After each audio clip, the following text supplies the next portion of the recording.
Okay, hello YouTube. Today we're going to be talking about the real lopez beginning with e4, e5, knight f3, knight c6, bishop b5. This begins the real lopez, and more specifically we're going to be talking about the anti-marshal, why we have to play it, and we're going to be talking about a variation in the anti-marshal called the ambidextrous variation that we're going to be playing with the white pieces. So if you like content like this and want to see more of it, please hit that subscribe button, click on your notification icon. So here, at this point in the Royal Lopez, black has a choice. He can play any number of moves here. He can play a6, or he can play something like the Berlin, like knight f6. And I actually joke with people, if you're going to play the Royal Lopez in modern chess, you only need to learn two openings. You need to learn the anti-marshal with white, and you also need to learn the anti-Berlin with white, because in top-level competition, that's like 90% of all the games that you play. And of course, the reason for that is both the Berlin and the Marshal variation with the black pieces are almost analyzed to a draw.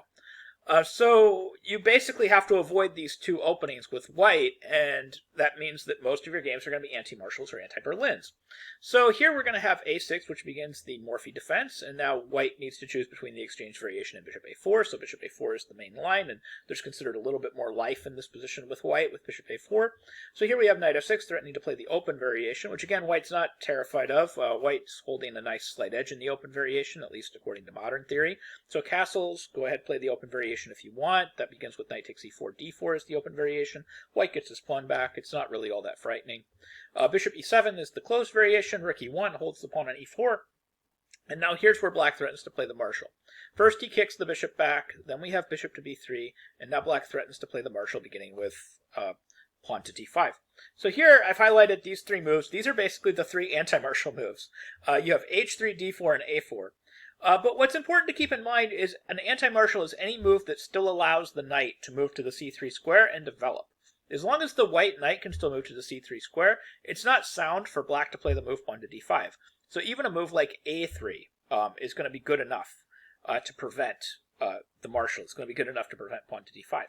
So the first question you need to understand is, like, why are we avoiding the marshal? Why is it so critical that we play one of these anti-marshal systems?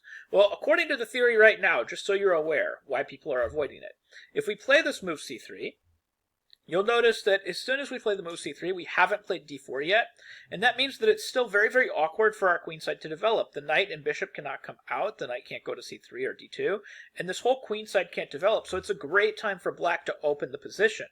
So here we're going to have black play pawn to d5 and open the position. This is called the Marshal counter gambit. E takes d5, knight takes d5, knight takes e5, takes, c6, defending the knight on d5, and now white is up a pawn. But black's attack is really, really simple here.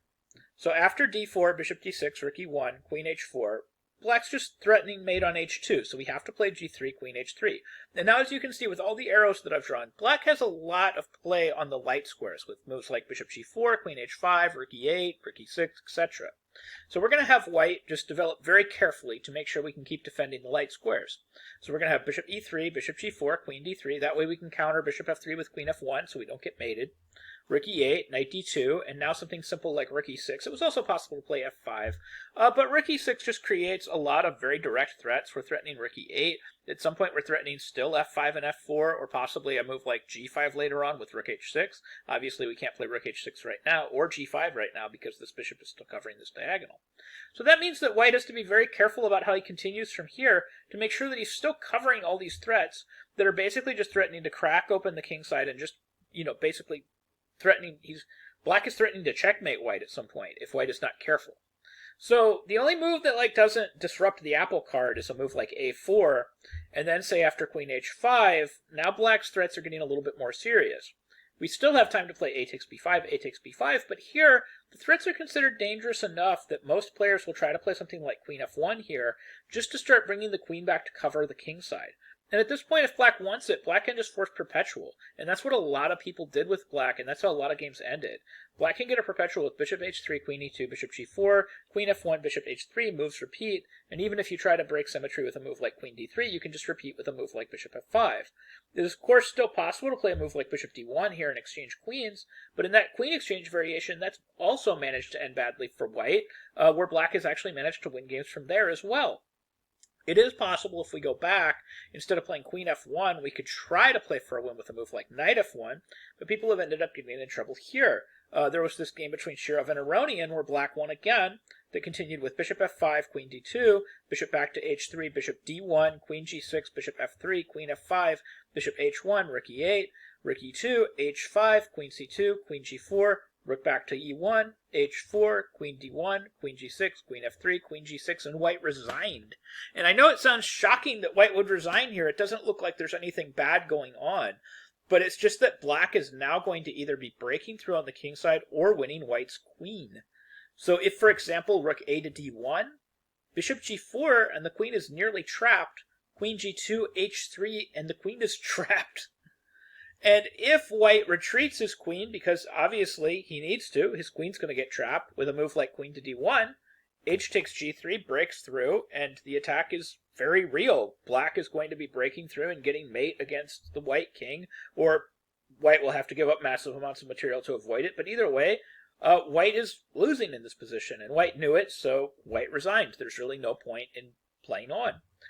So going back, this is the main reason, if we just rewind to all of this, this is the main reason that after castles, we need to come up with some sort of anti-marshal system. We need to either play d4, a4, h3, or even a3. So the system that I've always preferred is h3, which is called the ambidextrous system.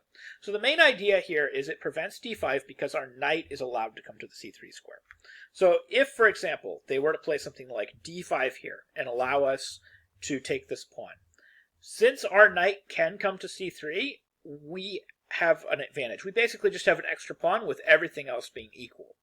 And the point is, we don't play knight c3 right away. Like, if knight c3 right away, we would have something like knight c3, b3. This position is still relatively unclear.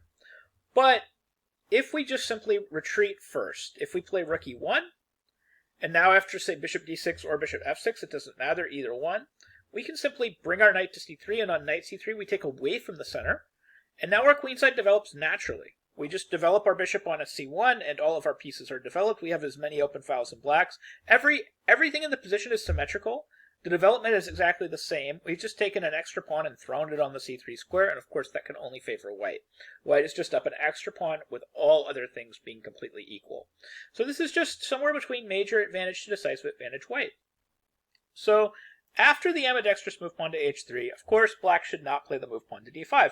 He could transpose back into the main line with the move pawn to d6, but this is, of course, what white wants. White wants to go back into the main line, so black is going to play this move bishop b7 and basically threaten to play the marshal again. But still, white's knight can go to the c3 square. But if we cover that square, if we play a move like pawn to c3 here, question mark, and allow the marshal again, this is actually not even allowing a drawing version of the marshal, where black forces a draw by force.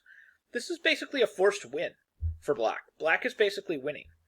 If now d5, this extra tempo of putting this bishop on the long diagonal is a really big deal. E takes d5, knight d5, and here white still has a chance to cash out. Like, we should play something like d3, and that position is still playable for white. But if white continues with knight takes e5, taking the extra pawn, knight takes e5, rook takes e5, knight f4 is game over. White's whole queenside can't develop, and black is breaking through against the white king. The g2 square is double attacked right now, and there's not a great way to defend it.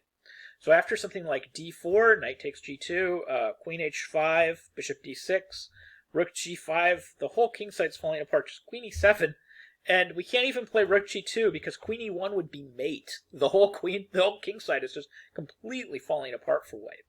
Okay, so we cannot allow any of that. So when they play the move bishop to b7, we have to leave that c3 square open for the knight, so we have to play this move pawn to d3. At this point, black can give up on trying to play d5, and he can just go ahead and play pawn to d6. Now, this is a success story for black because white has not been allowed to play the moves c3 and d4, like all in one move, like he normally would, so his position is still a little passive. But at the same time, he's managed to avoid the marshal, and now we're into a position where we can just kind of play chess, and we can just try to improve our position. And basically that form of playing chess is always pretty much the same plan, but there's two different moves that are very typical here that get played a lot. And those two different moves are a3 and a4. But the plans behind those moves are actually pretty similar. Usually white intends to just kind of maneuver this knight like to d2, f1, and eventually just try to maneuver a knight to the f5 square and sort of whip up an attack against black's kingside and just kind of declare that he has a slight advantage because of this.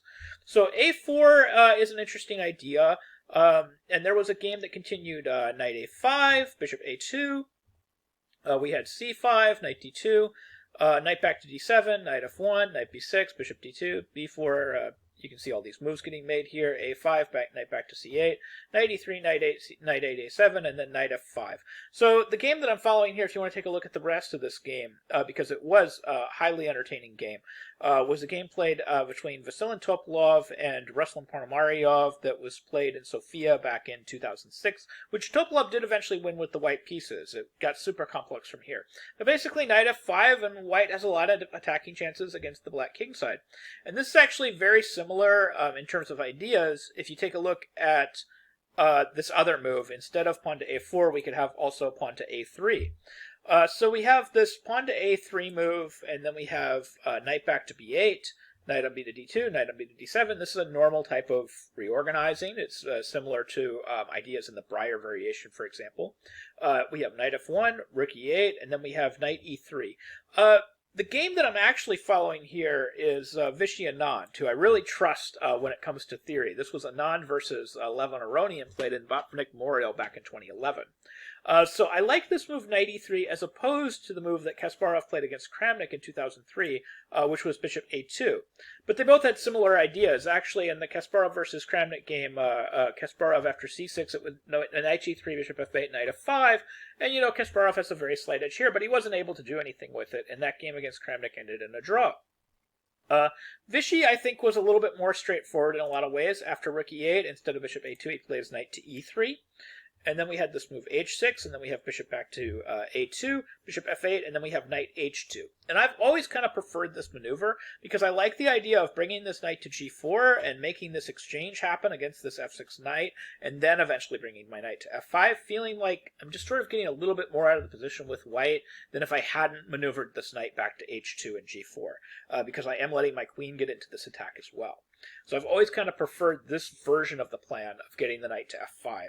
And so again, we're following this game, Anand versus Levon Aronian, played at the Botvinnik Memorial back in 2011, and it continued knight c5, knight to g4, takes, queen takes, so as you can see my queen's getting involved in the kingside attack, knight back to e6, h4, we're just including these pieces over here, also preventing anything from coming to g5, bishop to c8, h5, c6, knight to f5, king h8, bishop e3, everything's developed now, d5, queen back to f3, knight g5, bishop g5, queen g5, knight back to e3, hitting the d5 square. And now black tries to whip up his own attack. He starts with rook e6, but actually he should have been more careful about what was going on in d5. E takes d5, rook f6, queen back to e2, bishop to h3. But Anand is just holding it all together here. He just takes. There was no threat, so he just took another pawn. Rook to d8, b4, rook to d4. It looks scary, but the defense happens to be stronger than the offense here. Bishop d5, bishop d6, f3, and everything gets held together, and eventually, after, queen g2, rook g3, queen f2, rook e6, knight f5, black has completely run out of steam, rook h2, queen g2, and then black resigns because white is completely consolidated, and black has no compensation for the piece and the several pawns that he sacrificed to get the attack. So that's just a for instance on how we play the anti-marshal with white. Pretty much every variation is about the same. We're just basically trying to get a knight to the f5 square, and we're trying to continue our attacking chances from there, as we've seen in all of these games, with knight e6, h4, etc. Okay, well anyways, thank you very much for watching. Hopefully you learned something new about chess, and hopefully you can use some of these ideas in your own games. Thank you.